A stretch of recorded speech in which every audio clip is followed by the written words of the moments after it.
الرحيم الملك القدوس السلام المؤمن المهيمن العزيز الجبار المتكبر الخالق البارئ المصور الغفار القهار الوهاب الرزاق الفتاح العليم القابض الباسط الخافض الرافع المنعز المذل السميع البصير الحكم العدل اللطيف الخبير الحليم العظيم الغفور الشكور العلي الكبير الحفيظ المقيم الحسيب الجليل الكريم الرقيب المجيب الواسع الحكيم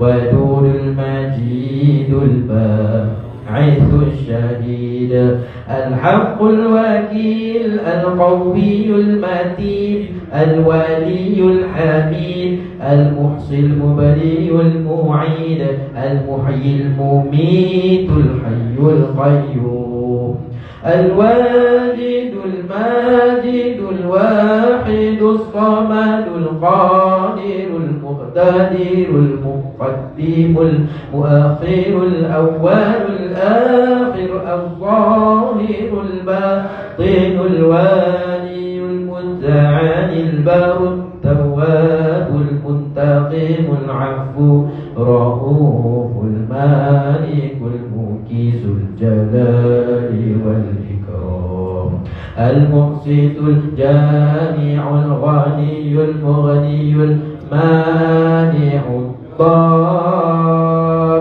النافع النور الهادي البديع الباقي الوارث الرشيد الصبور الذي ليس كمثله شيء وهو السميع البصير اللهم صل أفضل صلاة على أسعد مخلوقاتك سيدنا محمد وعلى آله وصحبه وسلم عدد معلوماتك ومداد كلماتك كلما ذكرك الذاكرون وغفل عن ذكره غافلون. الفاتحة إلى أرواح والدينا ووالديكم وإلى أرواح المسلمين والمسلمات عامة وإلى رب النبي المصطفى رسول الله صلى الله عليه وسلم الكرام. الفاتحة. أعوذ بالله من الشيطان الرجيم. بسم الله الرحمن الرحيم. الحمد لله رب العالمين الرحمن الرحيم مالك يوم الدين إياك نعبد وإياك نستعين اهدنا الصراط المستقيم صراط الذين أنعمت عليهم غير المغضوب عليهم ولا الضالين آمين. أعوذ بالله من الشيطان الرجيم. بسم الله الرحمن الرحيم. الحمد لله رب العالمين والصلاة والسلام على أشرف الأنبياء والمرسلين وعلى آله وصحبه أجمعين. اللهم ارزقنا يا ربي فهم النبيين وإذ المرسلين وإلهام الملائكة المقربين في عافية يا أرحم الراحمين. رب زدنا علما وارزقنا فهما. صلى الله على سيدنا محمد وعلى آله وصحبه وبارك وسلم والحمد لله رب العالمين. قال رب اشرح لي صدري ويسر لي أمري واحلل عقدة من لساني يفقهوا قولي. رب يسر ولا تعسر يا كريم. رب يسر ولا تعسر يا كريم. رب يسر ولا تعسر يا كريم. Assalamualaikum warahmatullahi wabarakatuh. Tuan-tuan dan puan yang dirahmati Allah Subhanahu wa taala, alhamdulillah malam ini kita sambung kuliah kita. Kita menggunakan kitab Intipati bagi kitab Ihya Ulumuddin. Tajuk uzlah. Tajuk uzlah dan muhalaqah itu bergaul. Uzlah ni maknanya bersendirian dan bergaul. Dalam tasawuf ni dia ada bab uzlah. Bersendirian. Setengah orang dia suka beruzlah. Kalau orang tarikat dia ada ni pula, ada tarikat Naqsyabandi Al-Khalidi, Dr. Jahid, dia ada ni suluk dia lah, suluk. Ini uzlah. Dan mukhalatah, iaitu bergaul. Qala musannif rahimahullah ta'ala wa nafa'ana bi'ulumi fid dharain, amin. Di antara orang-orang salaf dahulu, di antara orang-orang salaf dahulu, orang salaf ni orang yang awal-awal dulu, selepas maknanya sahabat, dan selepas 500 tahun selepas hijrah tu, itu ulama salaf, yang ulama-ulama akhir dan ulama khalaf. Jadi orang-orang salaf ni, orang dulu lagi. Orang dulu ni bukan orang zaman 60-an, 70-an, bukan. Ni orang 200 ke 500 sebelum hijrah, selepas hijrah. Dan antara orang-orang salaf dahulu, ada yang lebih mengutamakan dan lebih suka menyendiri kerana faedah dan manfaatnya, seperti dapat terus menerus beribadat, berfikir serta mengkaji ilmu pengetahuan. Ini uzlah. Imam Ghazali yang tempat dia uzlah di atas, di masjid, satu menara masjid di mana, Damsyik. Dia duduk beruzlah kat situ. Untuk apa? Kadang mereka ni terus menerus beribadat. Bukan ibadat yang wajib ni, ibadat sunat. Berfikir serta mengkaji ilmu pengetahuan. Selain itu juga akan dapat menghindarkan diri dari melakukan maksiat yang biasa dilakukan orang dengan sebab bergaul, seperti sifat menunjuk-nunjuk riak, mengumpat, tidak mencegah orang dari mengerjakan kemungkaran, berdiam diri dari menyuruh kebaikan, meniru tabiat yang buruk atau kelakuan-kelakuan yang buruk dari kawan-kawan yang jahat, perangainya dan lain-lain. Dia ada orang suka beruzlah, dia suka bersendiri, dia buat satu tempat rumah dia, bilik khas untuk dia beruzlah. Ataupun seorang ada kebun atas bukit, dia beruzlah kat situ. Tujuan dia tak nak bercampur dengan, kadang campur dengan orang ramai, takut terpengaruh, takut timbul maksiat kat situ, contohnya mengumpat. Sementara itu perlu diketahui bahawa sebahagian besar orang salaf menganggap baik bergaul dengan orang ramai untuk memperbanyakkan pengetahuan. Jadi ada setengah sebahagian besar orang salaf menganggap baik bergaul ni. Ada yang dia tak nak bergaul, dia beruzlah. Ada yang bergaul dengan orang ramai untuk memperbanyakkan pengetahuan, sahabat dan kawan, dapat cinta, mencintai serta sayang dan menyayangi antara sesama mukmin. Dan itu juga dapat menolong dalam agama, yakni untuk melakukan kebaktian dan sama-sama bertakwa kepada Allah Subhanahu wa ta'ala. Jadi maknanya kalau kita nak beruzlah boleh kan? Ataupun kita ni jenis bergaul. Faedah dari mengasingkan diri itu diperolehi dengan kesungguhan yang luar biasa dan mengalahkan hawa nafsu. Sedangkan faedah bergaul tidak demikian. Ringkasnya, bergaul dengan orang ramai itu merangkumi faedah-faedah yang terdapat dalam mengasingkan diri. Mungkin kita ingin mengetahui apakah guna bercampur gaul, dan ada pula yang menyebabkan kita berbuat sedemikian. Dengan secara ringkas dapatlah kita maklum bahawa dengan bercampur gaul, maka tersemailah sikap kasih, saling memberi dan mengambil pelajaran, iaitu mengajar dan belajar, memberi dan mengambil manfaat, mendidik dan menerima didikan, berkawan, memperolehi pahala dan menyebabkan orang lain mendapat pahala dengan cara memenuhi hak masing-masing, membiasakan merendah diri atau tawaduk, memperolehi pengalaman dengan menyaksikan keadaan orang lain serta mengambil teladan dari apa-apa yang disaksikan itu. Sebahagian gambaran yang jelas baiklah kita huraikan sekadar perkara yang berhubung dengan faedah bercampur gaul itu. Jadi kalau kita ni rasa macam duduk dalam, kita rasa masyarakat tak boleh terima dalam suasana masyarakat hari ni, macam-macam maksiat, macam-macam kita pula, maka kita pun takut kita terpengaruh dengan masyarakat keliling kita, maka lebih baiklah kita beruzlah. Tapi kalau kita pula duduk seorang-seorang beruzlah kan, kat luar sana macam-macam pengajian apa semua ada kan. Baiklah kita bila bercampur dalam masyarakat tu ada, kita tunaikan banyak hak-hak sama muslim yang kita tunaikan. Tapi nak ceritakan bahawa beruzlah pun boleh, bergaul pun boleh. Cumanya bila beruzlah banyaklah manfaat-manfaat yang kita dapat. Mungkin kita bila kita duduk beruzlah seseorang tu, sehari kita boleh dapat zikir sampai 1000 kali kan. Mungkin kita bila kita seorang-seorang beruzlah banyak kita berfikir. Mungkin kita beruzlah seorang-seorang tu banyak dapat kita menghabiskan ayat-ayat Al-Quran yang kita baca. Bila kita duduk dalam masyarakat macam-macam lah. Takut ada maksiat-maksiat yang lain yang berlaku pada diri kita. Tengok keadaan kita.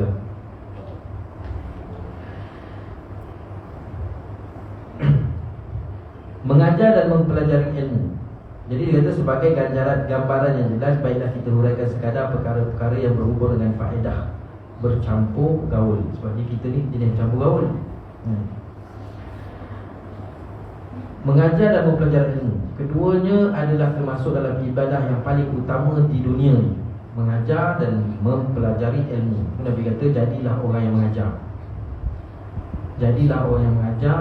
Kalau tak jadi orang yang mengajar pun, jadilah orang yang belajar. Kalau tak jadi orang yang belajar pun, jadilah orang yang mendengar. Tak mengajar, belajar. Tak belajar, mendengar. Macam tuan-tuan semua ni kategori orang mendengar kan? Kalau orang belajar ni dia lain sikit. Tapi termasuk kan? Termasuk juga. Jadi kalau orang belajar ni dia duduk pun kan? Kalau buka kitab tengok penuh lah bercatat, itu lain. Tapi tak apa. Dan tak apa, jadilah orang yang dengar. Dapat juga, ada manfaat, ada faedah. Jangan tak ada langsung. Mana tahu sok, walaupun mendengar terlelap tiba-tiba satu hari ustaz datang, tak apalah, biasa ganti. Mana tahu dah boleh naik maqam daripada mendengar kepada mengajar dulu kan. Kedua-dua adalah termasuk dalam ibadah yang paling utama di dunia.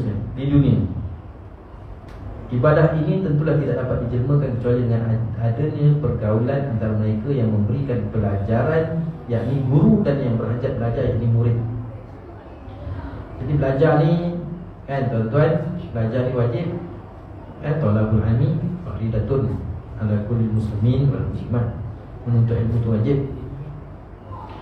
Maka wajib kita mencari ilmu, terutama ilmu-ilmu yang fardu ain. Fiqahnya, usuluddinnya, tauhidnya, dan tasawufnya. Itu ilmu yang wajib, supaya segala amal ibadah kita ni diterima sah dan sah diterima oleh Allah SWT.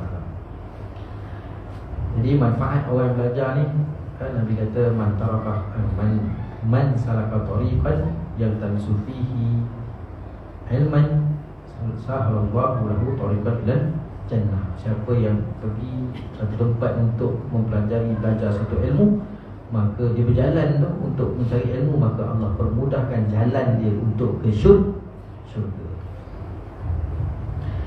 Jadi Nabi pesan kepada sahabat-sahabat, bila lalu di taman-taman syurga, hendaklah kamu singgah. Lalu sahabat tanya, apa taman-taman syurga ni atas dunia ni? Iaitu majlis-majlis zikrullah. Jadi ulama kata majlis zikrullah ni, majlis zikir ke, majlis baca Quran ke, majlis lawat ke, majlis ilmu ke, itu semua termasuk majlis zikrullah. Jadi majlis zikrullah semua ni adalah taman-taman syurga. Jadi bila kita bergaul masyarakat, bercampur gaul ni, dapat kita adalah nak berhajat kepada belajar. Jadi bila kita belajar, dia mesti bergaul, ada guru. Lepas tu yang berhajat nak belajar ni murid. Belajar adalah merupakan satu perkara yang wajib dan termasuk dalam perbuatan maksiat apabila meninggalkannya dengan sebab memencilkan diri. Yang wajib. Kalau lebih-lebih lagi dalam tu, itu perkara tu. Kalau ada kelas pengajian tauhid, kalau ada kelas pengajian fiqh, kalau ada pengajian tasawuf, itu wajib. Kalau macam fiqh tu bab-bab, kalau orang perempuan kan, orang muda ni, bab-bab haid dan nifas tu, haid lebih-lebih lagi bab haid. Orang muda lah. Sebab apa dia kena belajar? Wajib belajar. Suami tu wajib belajar. Sebab apa? Sebab apabila berhentinya haid. Nak cerita bab ni sebenarnya dia orang muda kan, nak ingatkan isteri dia. Bila satu orang perempuan ni, dia bila dia haid, nanti dia akan berhenti haid tu. Contohnya waktu Zuhur, berhenti haid kan, waktu Zuhur. Ataupun waktu Zuhur tu dia masih ada darah lagi, asar tu berhenti asar, dia pun mandi. Dia mandi wajib. Maka asar tadi dia kena sembahyang kan, Zuhur tu dia kena kotor. Jadi perkara ni disebut dalam kitab-kitab fiqh kan. Sebab apa? Sebab apa kena kotor Zuhur? Sebab dua waktu ni waktu yang apabila satu orang tu musafir, waktu ni waktu boleh dihimpun kan, jamak kan. Jadi perkara ni suami kena tahu. Suami wajib tahu, sebab suami dia nak beritahu, dia nak ajar isteri dia. Kalau suami tak tahu, dia tak belajar, isteri ni wajib belajar. Jadi kalau ada satu kawasan tempat kita, contohnya ada pelajaran fiqh, kitab fiqh manhaji, fiqh syafi'i contohnya, kitab berkaitan dengan fardu ain, kita duduk tak belajar, dan sedangkan kita jahil, maka dosa kita maksiat sebenarnya. Kita dalam melakukan maksiat. Tak, kita membiarkan diri kita dalam keadaan jahil, maka kita berterusan melakukan maksiat. Jadi maksiat ni bukan sekadar kena tangkap basah, berzina, tu maksiat, tak semayang. Tapi kalau dalam kitab Munyatul Musalli, Syekh Daud Al-Fatani menyatakan bahawa sebesar-besar maksiat ialah seseorang yang meninggalkan sembahyang. Jadi meninggalkan menuntut ilmu juga maksiat kan? Sebab Allah perintah suruh kita belajar, kita tinggalkan.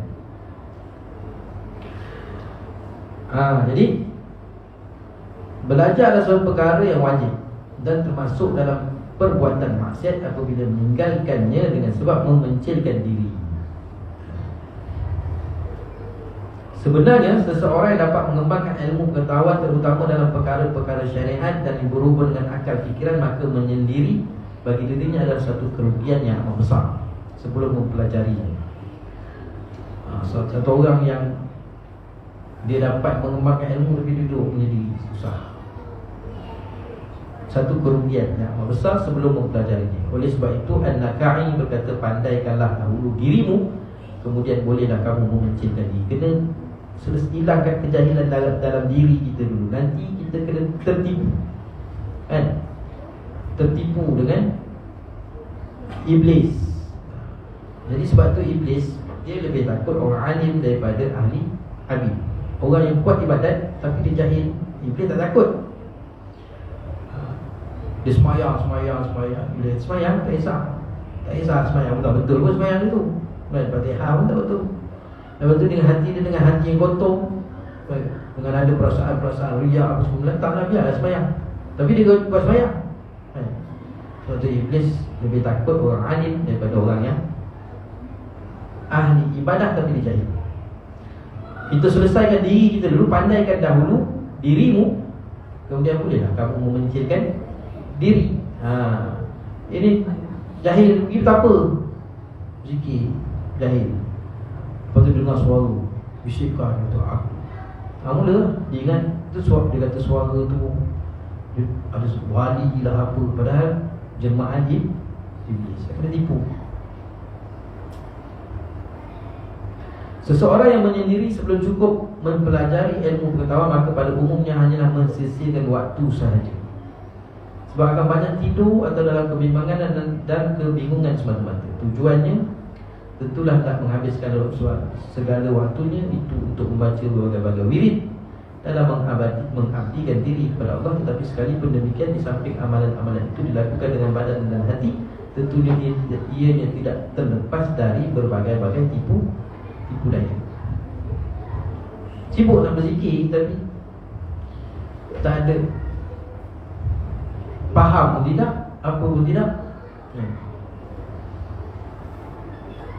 Akhirnya tertipu.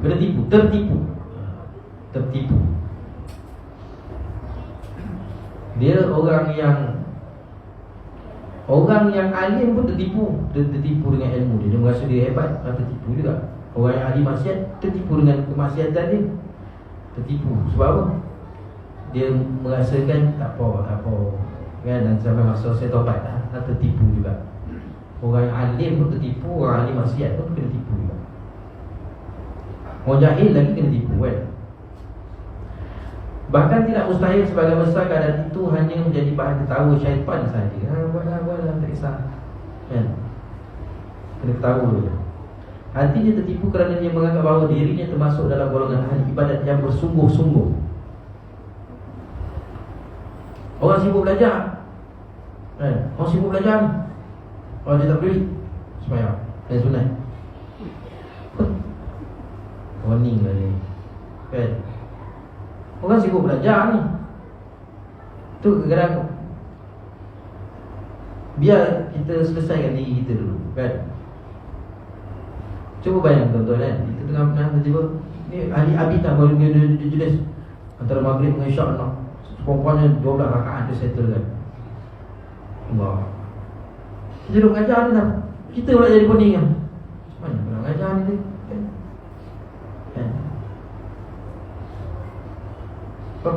Pagi tu tasmid nak tengok bacaan Fatihah betul-betul tidak.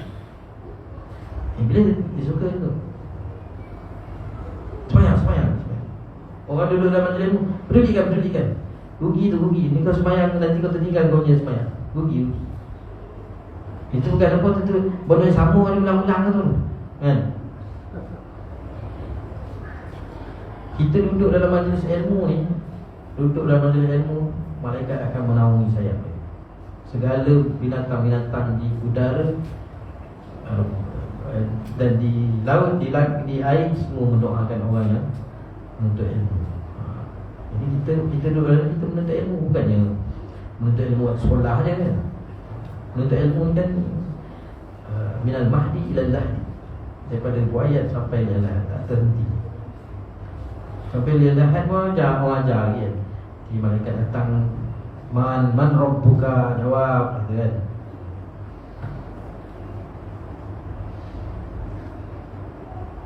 Hatinya tertipu kerana dia menganggap bahawa dirinya termasuk dalam golongan ahli ibadat yang bersungguh-sungguh. Jadi ilmu pengetahuan itu adalah pokok dan asas agama dan kehidupan. Maka dari itu tidak ada kebaikan untuk memencilkan diri bagi orang umum atau orang yang bodoh. Adapun dalam perkara memberi pelajaran, maka di dalam terkandung pahala yang amat besar, selama ianya dilakukan dengan niat yang jujur dan baik, sama ada orang yang mengajar ataupun yang belajar. Jadi kita, yang penting sekali niat kita. Orang yang mengajar pun daripada rumah tu niat dia, hari ni nak menyampaikan ilmu, nak mudah-mudahan dengan apa yang disampaikan tu untuk diri sendiri juga. Itu yang belajar pun sama-sama juga, untuk memperbaiki diri, nak hilangkan minaz zulumat ila nur, daripada gelap kepada cahaya, daripada jahil kepada tahu. Bukan niat tu sekadar nak penuhkan masa tadi. Niat kita betul-betul kita nak Allah redha. Kemudian manfaat daripada kita bergaul ni, sebab dia tajuk besar dia uzlah dan juga mukhalafah, iaitu bergaul. Jadi dia bawa faedah bila kita bergaul ni, kita dapat belajar kan? Belajar, dapat mengajar, dapat belajar. Kalau satu orang tu ada ilmu tapi dia duduk beruzlah, dia tinggalkan masyarakat dia, satu kerugian pula. Orang yang dia tak belajar, dia tak mengajar, tapi dia tak belajar pun, tapi dia beruzlah, mudah tertipu. Kemudian yang kedua, mengambil manfaat dari orang lain, iaitu dengan cara bekerja dan bermuamalat, kerana yang demikian itu tidak mungkin akan terjadi kecuali dengan bercampur gaul dengan orang ramai. Oleh kerananya, maka seseorang itu dapat bekerja menurut yang semestinya dan suka bersedekah. Yang demikian itu adalah lebih utama daripada orang yang mementingkan diri dan sibuk dengan amalan-amalan sunat. Bila bergaul, dapat manfaat daripada orang lain, dia bekerja. Kemudian bila bekerja, dia bergaul, dia ada harta, ada duit, dia boleh bersedekah. Sebab dia bercampur orang. Dia tahu orang susah, orang ni boleh. Ini kalau dia duduk orang seorang-seorang atas bukit, sibuk dengan amalan-amalan sunat, maka dia manfaatkan untuk orang lain pun dia tak dapat. Yang ketiga, memberi manfaat kepada orang lain. Mengambil manfaat, dia kerja memberi manfaat, ini dapat dilakukan dan dilaksanakan dengan menyumbangkan harta atau tenaganya. Dari turut sama membantu apa-apa yang menjadi keperluan orang lain dengan harapan semata-mata mencari keredaan Allah, bukanlah bergerak serta usaha untuk memenuhi keperluan orang ramai, terutama bagi kaum muslimin, itu amat besar pahalanya. Perkara ini pastinya tidak dapat tercapai kecuali dengan bercampur gaul.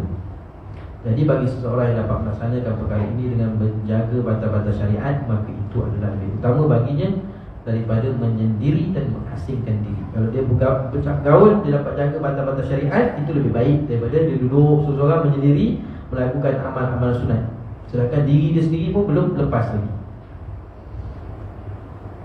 Tapi Nabi SAW kan, Nabi berhalwat di Gua Hira. Masa tu sebab apa? Kan, zaman tu, waktu tu Nabi pun belum dilantik menjadi Rasul. Kemudian Nabi hidup zaman yang dikelilingi dengan masyarakat jahiliah, kan? Jadi Nabi pergi beruzlah ataupun pergi berhalwat. Kita duduk dalam zaman ni tiba-tiba, kan, dalam keadaan mana ilmunya ada, tiba nak pergi duduk atas bukit minggu seorang buat mondok. Situ tak nak campur dengan orang, sibuk dengan amalan-amalan nak zikir, nak amalan sunat, sedangkan masyarakat kita memerlukan khidmat kita, contohnya kan. Tapi dia tak menghalang dalam bab tasawuf ni, dia tak menghalang untuk kita beruzlah. Kalau kita rasa saya tak boleh lah, saya kalau campur dengan orang memang lagi teruk saya ni, itu boleh. Tapi kalau kita rasa kita bercampur dengan masyarakat, tapi banyak manfaat yang kita dapat, dan kita menjaga batas-batas syariat, okey. Ini kan bila bercampur, saya tak boleh campur. Saya bercampur memang saya mengumpat. Saya tak mengumpat pun, saya akan join dengan orang-orang mengumpat. Jadi kehidupan kita hari-hari dalam dosa. Lebih baik kita beruzlah.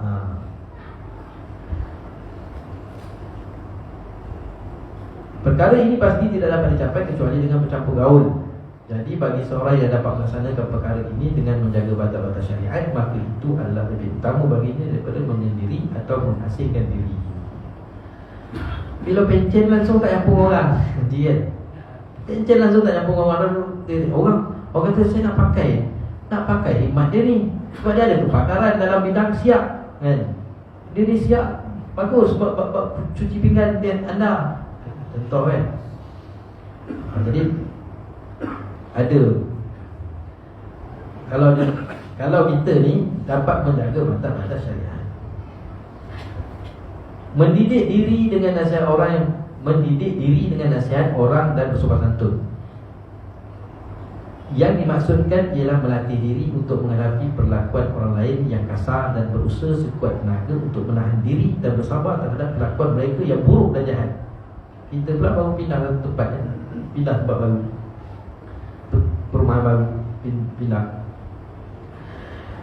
Jadi kita latih diri kita untuk menghadapi ini orang ni semua jenis-jenis gurau kasar semua ni, kan? Jadi kita latih diri kita untuk menghadapi perlakuan yang orang lain yang kasar, berusaha sekuat tenaga untuk menahan diri dan bersabar terhadap perlakuan mereka yang buruk dan jahat. Tujuannya ialah untuk mematahkan hawa nafsu yang suka marah, memaksa diri untuk menghentikan nafsu syahwat yang salah. Semuanya itu hanya diperoleh dengan bercampur gaul. Bila kita bercampur gaul, kita duduk dalam masyarakat ni bercampur gaul, kita ni pula jenis sebelum ni kita bos, kan? Bila kita dah benceng, kita nak duduk dengan masyarakat surau ni, orang jenis ada dah macam ni gagam orang. Jadi kita nak kena prepare diri kita supaya tahan nafsu yang suka marah, memaksa diri untuk menghentikan nafsu syahwat yang salah. Semua itu hanya diperolehi dengan bercampur gaul. Kalau kita beruzlah, benda itu tak berlaku bagi kita seseorang. Seterusnya, saling berkawan. Ini faedah bercampur gaul. Perkara ini disunatkan dalam urusan agama, iaitu terhadap seseorang dapat menenteramkan hati dengan melihat perbuatan, keadaan dan tindak tanduknya seperti ucapan-ucapannya dalam perkara-perkara yang berkaitan dengan agama. Kadang-kadang ada yang berhubung dengan kepentingan diri sendiri. Disunatkan juga apabila tujuannya ialah untuk mengeratkan hati. Ini faedah kita bercampur gaul ni, faedahnya berkawan, saling berkawan. Bila berkawan ni, perkara ni disunatkan dalam urusan agama, iaitu terhadap seorang yang dapat menenteramkan hati dengan melihat perbuatan. Kalau kita beruzlah, kita tak ada kawan. Bila kita bergaul, kita akan saling ada kawan. Kadang-kadang tindak tanduknya serta ucapan-ucapan dalam perkara-perkara yang berkaitan dengan agama. Kadang-kadang ada yang berhubung dengan kepentingan diri sendiri. Bila kita bercampur gaul ni, kita ada kawan. Kawan ni pula kadang-kadang dengan perbuatan dia menyejukkan hati kita, dengan percakapan dia tu menyejukkan hati kita.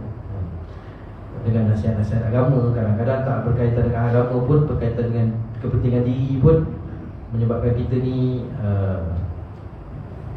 sejuk hati kita. Disunatkan juga bila tujuan itu ialah mengeratkan hati sehingga menimbulkan jiwa yang bersemangat dan giat untuk beribadat. Ingatlah bahawa hati itu apabila susah biasanya menjadi buta, sedangkan nafsu manusia itu tidak dapat diajak ke jalan yang hak jika tidak dilatih dengan cara yang baik. Memaksanya, nafsu ni memang dia, kalau tak dilatih untuk ke jalan yang baik, memang nafsu ni dia akan, nafsu kita ni, kata Imam Ghazali, dia kalau diberi makan tu, makan ni harus, tapi nafsu ni dia nak makan yang berlebih-lebihan. Itu nafsu suka lah. Kemudian nafsu suka, kalau kita berborak ni, sembang-sembang ni, sembang yang tidak bermanfaat, berjam-jam pun nafsu suka. Yang ketiga, nafsu ni suka jimat nafsu suka. Kemudian ibadat ni nafsu tak suka.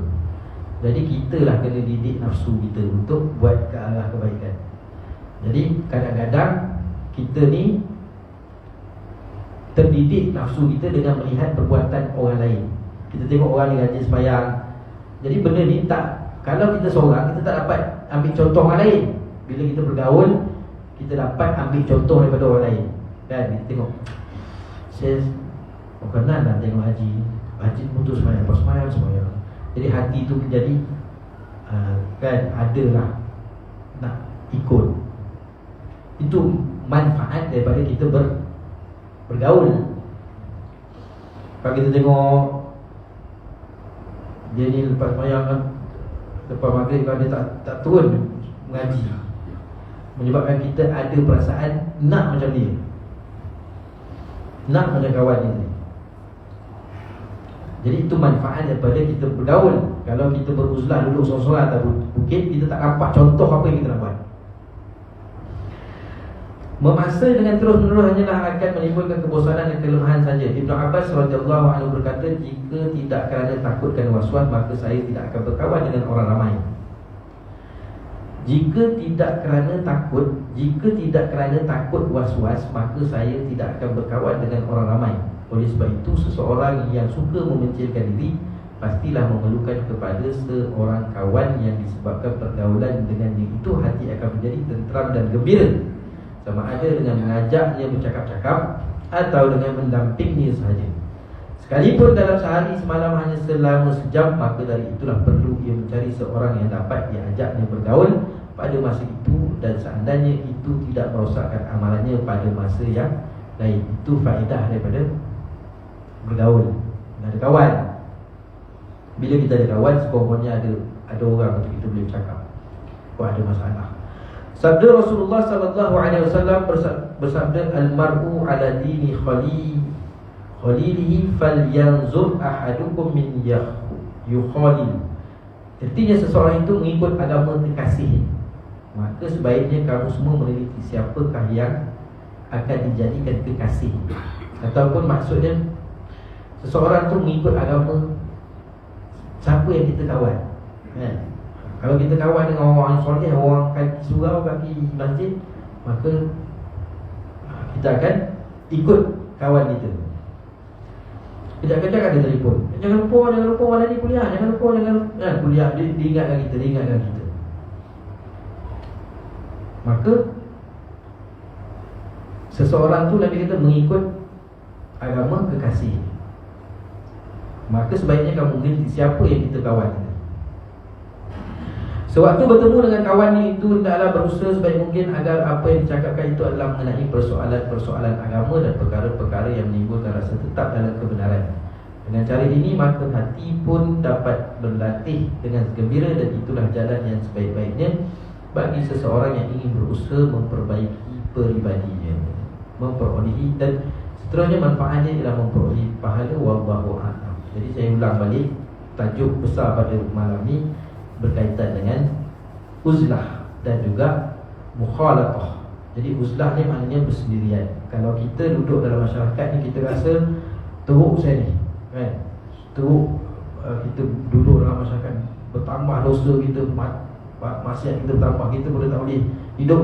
Lebih baiklah kita duduk bersendirian supaya kita dapat menjaga kita punya aman-aman, supaya mengelak diri kita daripada melakukan maksiat. Tetapi bila kita duduk dalam masyarakat macam ni, maka dia ada manfaat, kan?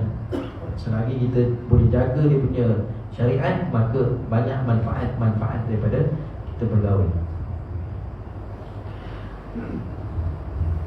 Minggu depan kita sambung, iaitu dengan bergaul ni juga memperolehi pahala. Macam mana boleh dapat bergaul, boleh dapat pahala? Malah kita duduk dalam masyarakat, jiran kita sakit, kita ziarah, dapat pahala. Orang taman kita meninggal, kita ziarah jenazah, dapat pahala. Sembahyangkan dia lagi, dapat pahala lagi. Hantar ke tanah kubur, dapat pahala lagi. Duduk seorang-seorang dalam bukit tu, seorang. Itu pun belum tentu lagi silap-silap tertipu. Jadi kita teruskan ni, sambung dengan tahlil permintaan. Hisham bin Muhammad ni arwah ke apa? Arwah. Takutkan kita sebut ni rupa tuan yang ada sini kan. Jadi ada satu ni permintaan ni daripada jemaah ni, minta kita sama-sama buatkan tahlil untuk Allahyarham Hisham bin Muhammad. Jadi segala bacaan-bacaan dan tahlil kita niatkan untuk Allahyarham dan Allahyarham yang disebutkan tadi, itu Allahyarham Hisham bin Muhammad. Al-Fatihah. A'udzu billahi minasyaitonir rajim. Bismillahirrahmanirrahim. Alhamdulillahirabbil alamin. Arrahmanir rahim. Maliki yaumiddin. Iyyaka na'budu wa iyyaka nasta'in. Ihdinas siratal mustaqim. Siratal ladzina an'amta 'alaihim ghairil maghdubi 'alaihim waladdallin. Amin. Bismillahirrahmanirrahim. Qul huwallahu ahad. Allahus samad. Lam yalid wa lam yulad wa lam yakul lahu kufuwan ahad. Bismillahirrahmanirrahim. Qul huwallahu ahad. Allahus samad. Lam yalid wa lam yulad wa lam yakul lahu kufuwan ahad. Bismillahirrahmanirrahim. Qul huwallahu ahad. Allahus samad. Lam yalid wa lam yulad wa lam yakul lahu kufuwan ahad. La ilaha illallah. Wallahu akbar. Bismillahirrahmanirrahim. Qul a'udzu birabbil falaq, min syarri ma khalaq, wa min syarri ghasiqin idza waqab, min syarri nafathati fil 'uqad.